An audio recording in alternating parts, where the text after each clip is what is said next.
Hello dear viewers, students and friends. Today I start topic coordinate geometry. Class 10 mathematics का chapter 7 है coordinate geometry. पहले हम इसके concept के बारे में बात करेंगे।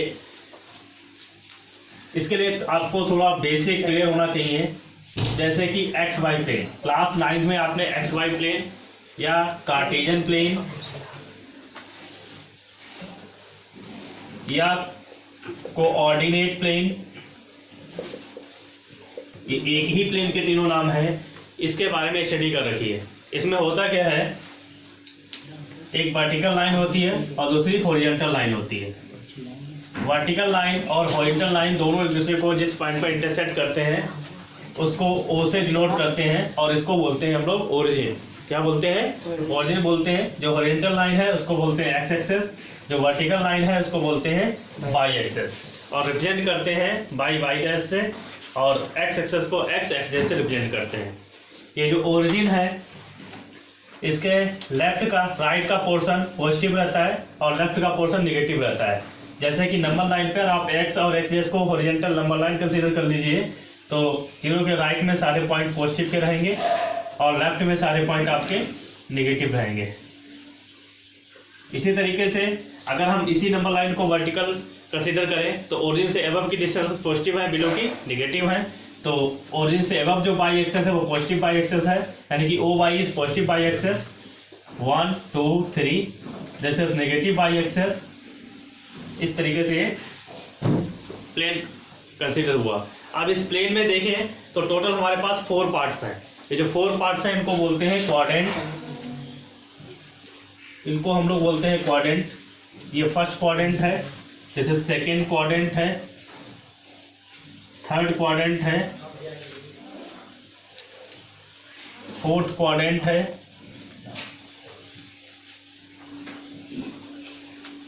फर्स्ट क्वाड्रेंट के अंदर अगर किसी पॉइंट की पोजीशन यहाँ पर P है और ये P पॉइंट है, P पॉइंट के कोऑर्डिनेट एक्स वाई पेयर की फॉर्म में राइट करते हैं। एक्चुअल में एक्स वाई इस पॉइंट की पोजीशन बताता है कि इस पॉइंट का एक्स एक्सेस से कितना डिस्टेंस है परपेंडिकुलर और वाई एक्सेस से कितना परपेंडिकुलर डिस्टेंस है।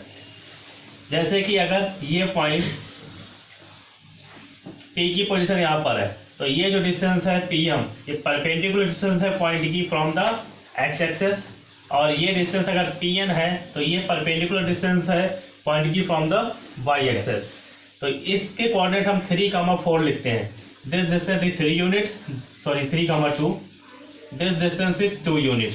यानी कि ये वाली डिस्टेंस क्या बताती है? Perpendicular distance of the point from the x axis, and this distance क्या बताती है? Perpendicular distance of point from the y axis. इसको हम लोग एक्स कोऑर्डिनेट और इसको हम लोग वाई कोऑर्डिनेट बोलते हैं। इसका दूसरा नाम ऑर्डिनेट भी होता है और इसका दूसरा नाम एब्सिसा होता है। ये हमें 9th स्टैंडर्ड से क्लियर होना चाहिए। साथ ही साथ अगर कोई point in general any point on x axis, कोई पॉइंट एक्स एक्सेस पे है, any point on y axis है, कोई भी पॉइंट वाई एक्सेस पर है, अगर एक्स एक्सेस पे है तो उसका वाई कोऑर्डिनेट 0 होगा, वाई एक्सेस पे है तो उसका एक्स कोऑर्डिनेट 0 होगा, और कोऑर्डिनेट ऑफ ओरिजिन है, ओरिजिन के कोऑर्डिनेट हमेशा 0 0 होते हैं। क्लियर? इतना आप 9th स्टैंडर्ड पर ऑलरेडी पढ़ चुके हैं, इतना वहां से आपको क्लियर है। यहाँ पर हमें पता करना है कार्टेशियन प्लेन पर कोई भी 2 पॉइंट लाई कर रहे हैं तो उन पॉइंट के बीच की डिस्टेंस को कैसे निकालेंगे, उनके पॉइंट के बीच की डिस्टेंस को कैसे निकालेंगे। फॉर एग्जाम्पल जैसे कि अगर हम ओरिजिन और पॉइंट P के बीच की डिस्टेंस को निकालना चाहते हैं तो यहाँ पर तो सिचुएशन पॉसिबल है कि हमें OP पता करना है, तो आसानी से ये ट्रायंगल राइट एंगल ट्रायंगल होगा, पाइथागोरस थ्योरम को यूज करके निकाल सकते हैं। पर इसके लिए हम डायरेक्ट फार्मूला, ठीक है, यहाँ पर अप्लाई करते हैं, उसकी बात करेंगे।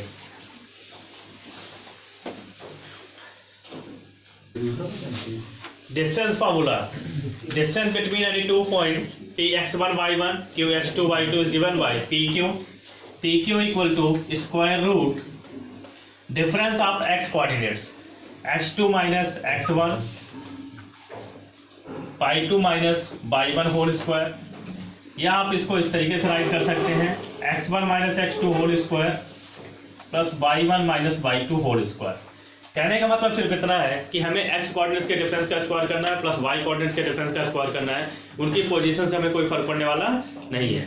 फॉर एग्जांपल अगर हमारे पास एक पॉइंट ए है जिसके कोऑर्डिनेट -3, -4 है, एक पॉइंट बी है इसके कोऑर्डिनेट 2, 3 है, और हम ए बी फाइंड आउट करना चाहते हैं, तो A B equal to square root x1 - x2। अब आप पे डिपेंड करता है, आप चाहे इसे x1 by 1 मान लीजिए या इसको x1 by 1 मान लीजिए, किसी एक पॉइंट को x1 by 1 किसी को x2 by 2 कंसीडर कर लीजिए, आपका काम हो जाएगा। तो x1 - 3 x2 2 x1 x2 y1 this by 2 this, इसको आप सिंप्लीफाई करेंगे, -5 का स्क्वायर दैट इज 25, यहाँ -7 का स्क्वायर दैट इज 49, तो स्क्वायर रूट 9 5 14 1 कैरी 4 2 6 74 यूनिट। यहाँ पर कोई मेजर नहीं होता इसलिए यूनिट सिंपली राइट कर देते हैं, ठीक है।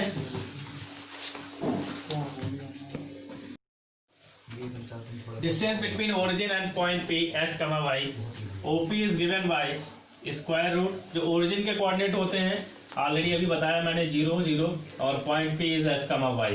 ये 60 आंसर के लिए बहुत इंपॉर्टेंट है कि ओरिजिन और पॉइंट P के बीच की डिस्टेंस क्या हो जाएगी, 0 - x whole square 0 - y whole square that is given by square root x square plus y square. इसको तैयार कर लीजिए।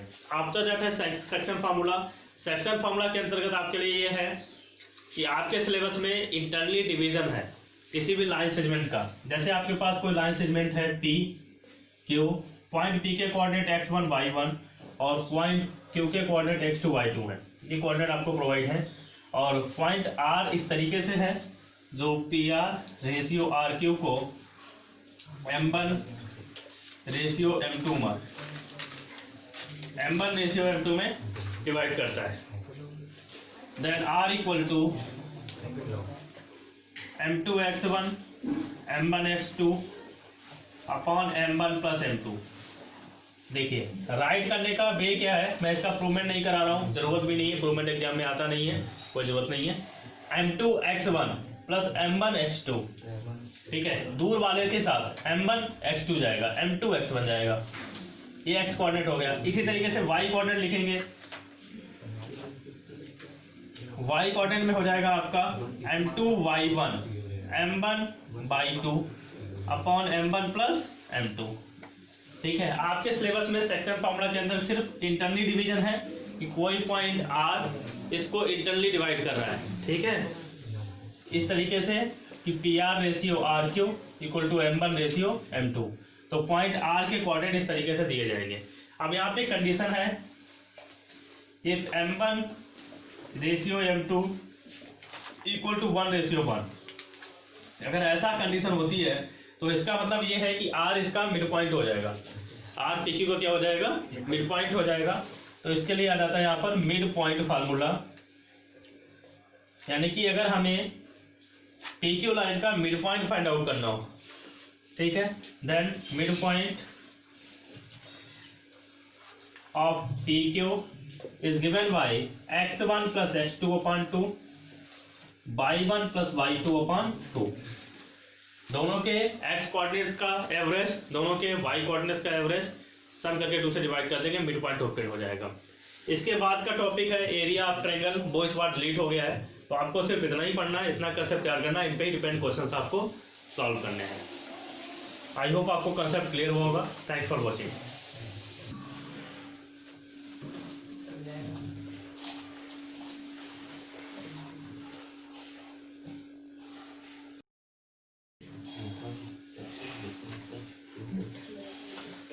Hello dear viewers, now I solve an important question on the depend on the section formula।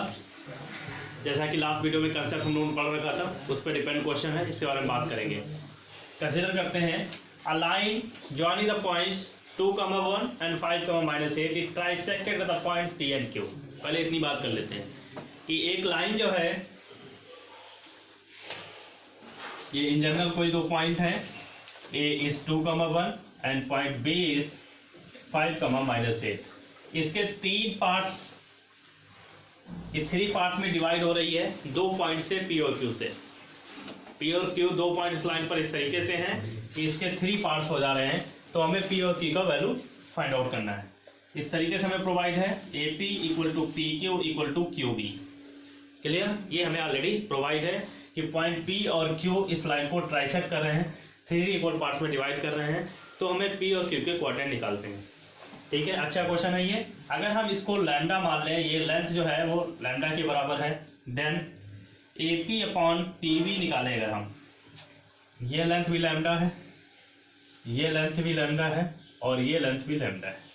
अब हम AP की बात करें that is lambda, और PB की बात करें तो कितना हो जाएगा 2 टाइम लैम्डा, दैट इज 1/2। यानी कि रिजल्ट क्या निकला, AP ratio PB equal to 1:2। Clear?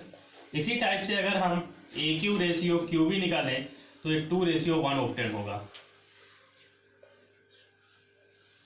देखिए, क्योंकि यहां से यहां तक 2 टाइम लैम्डा और यहां तक लैम्डा, तो 2 time lambda upon lambda equal to 2:1 obtain हो जाएगा।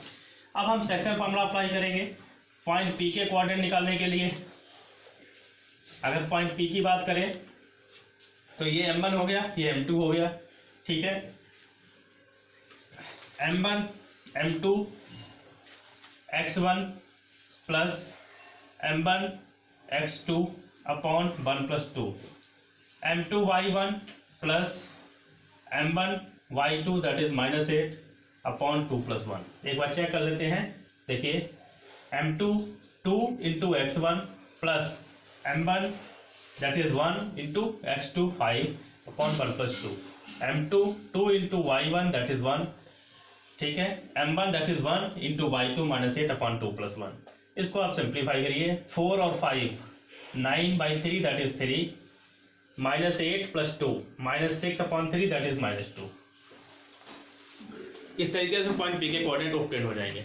इसी तरीके से अगर हम Q के कोऑर्डिनेट ऑब्टेन करें तो क्या होगा।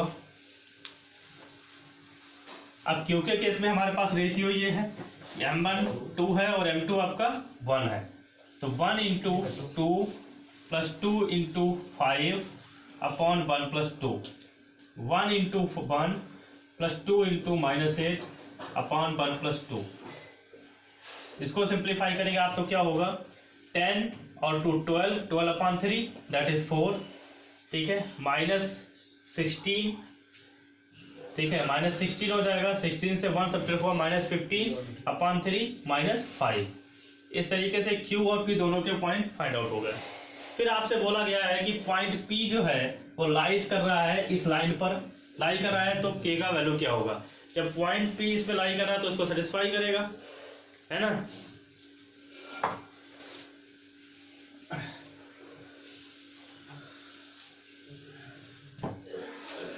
2x - y plus k equal to 0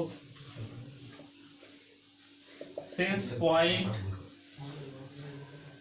P lies on 1, तो पॉइंट P का वैल्यू कितना है, x coordinate is 3, y coordinate is 2 plus k equal to 0। Lie कर रहा है तो उसको सेटिस्फाई करेगा, 6 + 2 + k इक्वल टू 0, तो यहाँ से k का वैल्यू आ जाएगा -8। इस तरीके से k की वैल्यू और ट्राइसेक्शन पॉइंट के कोऑर्डिनेट ऑब्टेन हो गए।